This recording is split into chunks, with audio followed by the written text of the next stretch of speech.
Also, as per the observance of rules of procedure.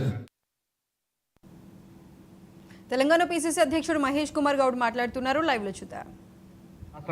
ఆర్థిక విధ్వం సృష్టించి ఎక్కడ లేకుండా దీనస్థితిలో పెట్టిపోయినా కష్ట నష్టాల గోర్చి కూడా మేము ఇచ్చిన వాగ్దానాలు ఒకటొకటిగా ఇస్తా ఉన్నాము.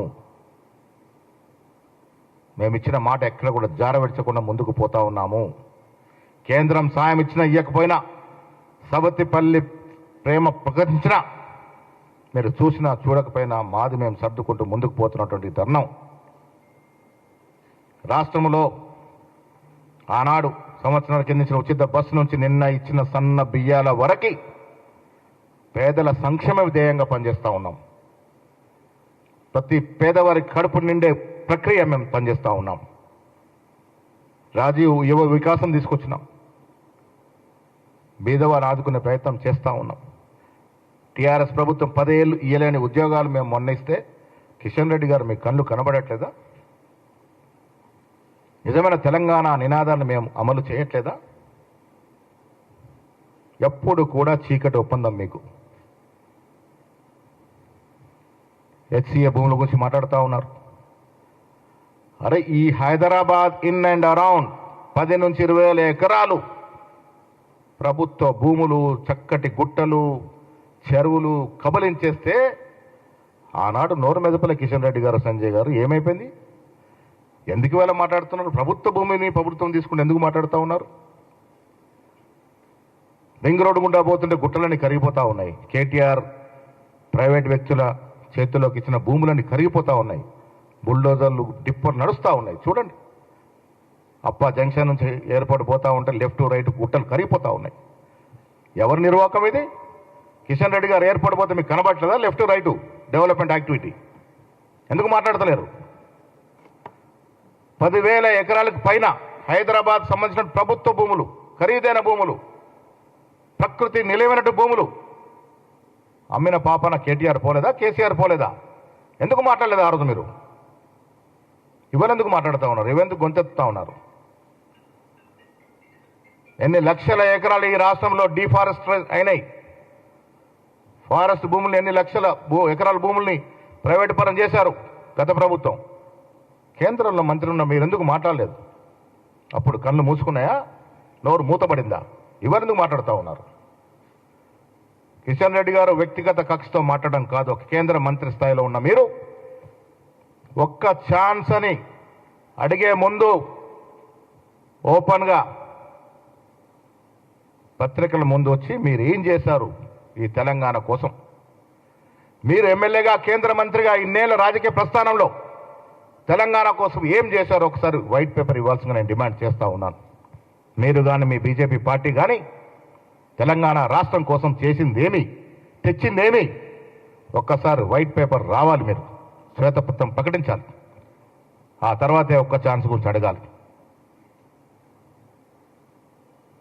మంత్రులుగా ఉండి సంజయ్ గారు మంత్రి అనే స్థాయి కూడా మర్చిపోయి అక్కడేదో ఉనికిపోతా ఉందని విచ్చలుగా మాట్లాడుతూ ఉన్నారు. ఏఐసిసి నడుపుతుంది రాష్ట్రాన్ని అంటా ఉన్నారు. నేను మీ ద్వారా బండి సంజయ్ అడుగుతూ ఉన్నారు. అమిత్ షా, మోడీ అనుగ్రహం అయితే బ్రేక్ఫాస్ట్ కూడా చేయరు మీరు. మీ పరిస్థితి తెలియదా? అమిత్ షా చెప్పులు తీసి చెప్పులు తొడిగినటువంటి పరిస్థితి మీది. కేంద్ర నాయకులకి చెప్పులు తడినటువంటి పరిస్థితి. ఫోటోలు, వీడియోలు చూడలేదా మనం? మాది ప్రజాస్వామ్యాన్ని నమ్ముకున్న పార్టీ. సమిష్టి నిర్ణయాలు ఉంటాయి. ఎస్, భాజపా, ఏఐసిసి, పిసిసి కలయికతో నిర్ణయాలు చేస్తాం. మాదొక పద్ధతి. ఇలా మా ప్రభుత్వం ఉంది ఇక్కడ. ఉన్నప్పుడు కూడా మీనాక్షి నటరాజన్ వచ్చి అందరికీ విన్నతులు, అందరు చెప్పే విషయాలు ఎందుకంటా ఉన్నాం? ఇది ప్రజాస్వామ్యం. ప్రజాస్వామిక స్వేచ్ఛ ఉంది కాబట్టి వింటా ఉన్నాం. కేటీఆర్ లాగానో, కేసీఆర్ లాగానో, సంజయ్ లాగానో డిక్టేటర్షిప్ ఉండదు మా పార్టీలో. ఏ నిర్ణయమైనా సమిష్టిగా చేస్తాం. ఆ అలవాటు ఉంది మాకు. ప్రజా సంక్షేమ కార్యక్రమాల్లో కాంగ్రెస్ పార్టీ దూసుకుపోతూ ఉంటే మాట్లాడరు. 10 ఏళ్ళు 60,000 ఉద్యోగాలు ఇవ్వాలని పరిస్థితి కేటీఆర్ది అయితే, కేసీఆర్ది అయితే మేము 11 మాసాలు 60,000 ఉద్యోగాలు ఇచ్చాం. ఒక్కసారి కితాబ్ ఇవ్వండి దానికి. ఉచితంగా మహిళా బస్సు అనేది చరిత్రాత్మక నిర్ణయం. సన్న బియ్యాలు కేంద్రం మోడీ ఫోటో పెట్టుకోవాలంటాడు సంజయ్. రేపటి నుంచి మీరు దేశవ్యాప్తంగా ఇంప్లిమెంట్ చేయండి. సన్న బియ్యాలు ఇవ్వడం అన్ని రాష్ట్రాల్లో ఇంప్లిమెంట్ చేయండి. ఎవరొద్దంటున్నారు? సన్న బియ్యాల కార్యక్రమం అన్ని రాష్ట్రాల్లో పెట్టండి. కనీసం మీ అధికారం రాష్ట్రాల్లో పెట్టండి. అది చేత కాదు కానీ ఇక్కడ మోడీ ఫోటో పెట్టాలంటారు. వితండవాదాలు చేసుకుంటూ బాగా అలవాటుగా మారింది. అయిన దానికి కాందానికి కేంద్ర మంత్రి స్థాయిలో మాట్లాడడం అనేది మంచిది కాదు. ఎస్, ప్రభుత్వం నడిపే విధానంలో ఇక్కడ లోపాలు జరిగితే ఇంతకుముందు ముఖ్యమంత్రి గారు చెప్పారు, ఇవాళ నేను చెప్తా ఉన్నాను, మాకు బేసిజాలకు పోయేది లేదు. రాష్ట్ర ప్రభుత్వాన్ని సక్రమంగా నడిపే ప్రక్రియలో ఎక్కడ లొసుగులు ఉంటే సరిదిద్దుకోవడానికి సిద్ధంగా ఉన్నాము.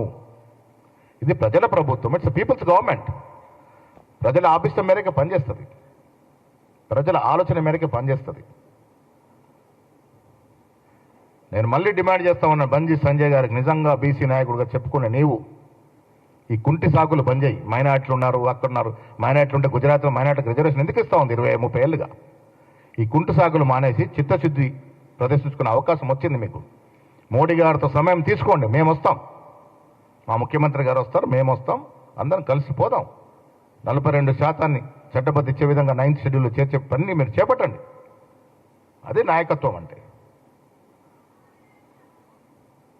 నేను మళ్ళీ కిషన్ రెడ్డి గారికి మీ ద్వారా చెప్తా ఉన్నాను, రండి, చర్చకు రండి. మీ రాజకీయ జీవితకాలం మీరు తెలంగాణకు చేసిందేమి? మీ బీజేపీ పార్టీ 11 సంవత్సరాలుగా అధికారంలోకి ఉంది. అంతకుముందు వాజ్పేయి గారు అధికారంలో ఉన్నారు. అప్పుడు కానీ ఇప్పుడు కానీ తెలంగాణకు మీరు చేసిందేమి? ఒక ప్రత్యేక ప్యాకేజ్ ఇచ్చినారా? ప్రత్యేక నిధులు తెచ్చినారా? విధులు తెచ్చినారా? ఏదైనా ప్రాజెక్టు తెచ్చినారా? ఉన్న ప్రాజెక్టులు అడ్డుకుంటా ఉన్నారు. బాధాకరమైన విషయం, మెట్రోకు నిధులు రానివ్వరు, మూసి ప్రక్షాళన నిధులు రానివ్వరు, రీజనల్ రింగ్ రోడ్కి నిధులు రానివ్వరు. మీరు తెలంగాణ బిడ్డ కాదా? మీరు అడుగున అడ్డుకుంటా ఉన్నారు. అభివృద్ధి చేయరు, చేస్తున్న కాంగ్రెస్ ప్రభుత్వం నిందిస్తూ ఉంటారు. తెలంగాణ ప్రజలు ఇప్పుడు కానీ భవిష్యత్తులో కానీ కిషన్ రెడ్డి గారికి ఒక్క ఛాన్స్ ఇచ్చే సమస్య లేదు. పనితనం ఉన్నోన్ని, పని చేసేవాడిని ఆదరిస్తారు తెలంగాణ ప్రజలు. ఆ దశగానే రాజకీయాలు ఉంటాయి. తెలంగాణలో ఛాన్స్ కావాలని అడిగే ముందు మీరు తెలంగాణకి ఏం చేశారో స్పష్టత ఇవ్వాల్సిన అవసరం ఉన్నది. Thank you.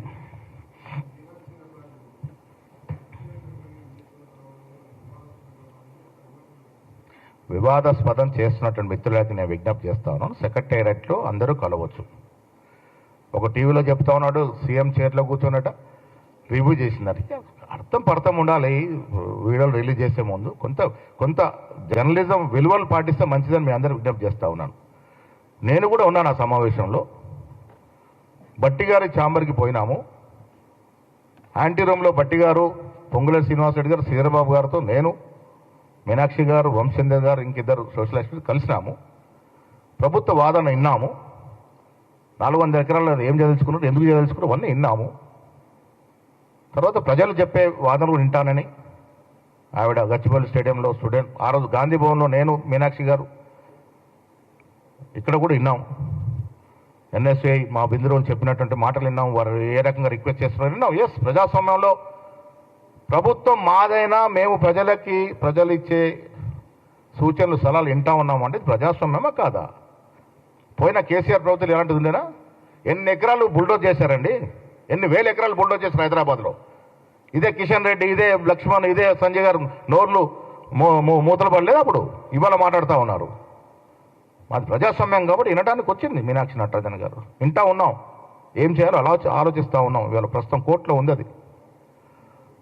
ఒక పేపర్లో వచ్చింది నన్ను వద్దన్నారని, మీనాక్షి గారు నన్ను వద్దన్నారని. నేను శ్రీరామనాయకు కోసం ఊరికి పోతా ఉంటే నెక్స్ట్ రోజు అది వద్దనే వాళ్ళు మొదటి రోజు వద్దనాలి కదా, మరి మొదటి రోజు నన్ను ఎందుకు కూర్చోబెట్టుకున్నారు? నేను మీనాక్షి కదా కలిసింది. సెకండ్ రోజు కూడా ఉండమంటే నేను ఉండట్లేదేమో, వంశీ ఉంటాను నీతో అని చెప్పాను. నేను వంశపారంపర్యంగా మేము మా తండ్రి గారు కట్టిన గుడిలో పూజ కాబట్టి నేను పోవాల్సి వస్తూ ఉంది. శ్రీరామనవమి నేను ఉండలేకపోతాను, నేను అడిగి తీసుకున్నాను. నన్ను వద్దన్నదని ఒక పేపర్లో.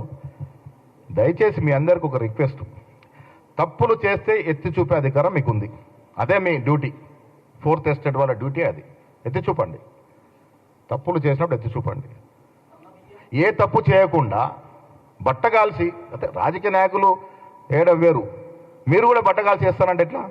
వాస్తవాలు రాయండి, తప్పులుంటే కూడా రాయండి, మేము స్వాగతిస్తాం. ప్రజాస్వామ్యం ఇది, మీరు రాసే ప్రతిదాన్ని స్వాగతిస్తాం.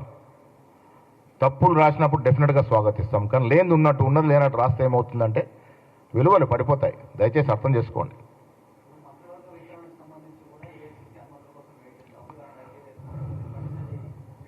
అంటే ఇది జనరల్ ప్రక్రియ అండి. మాది రీజనల్ పార్టీ కాదు, మాదేమన్నా టీఆర్ఎస్ పార్టీ అన్ని ఫామ్ హౌస్లో నిర్ణయాలు అవడానికి. ఇది జాతీయ పార్టీ. ఏ నిర్ణయం తీసుకున్న జాతీయ కోణం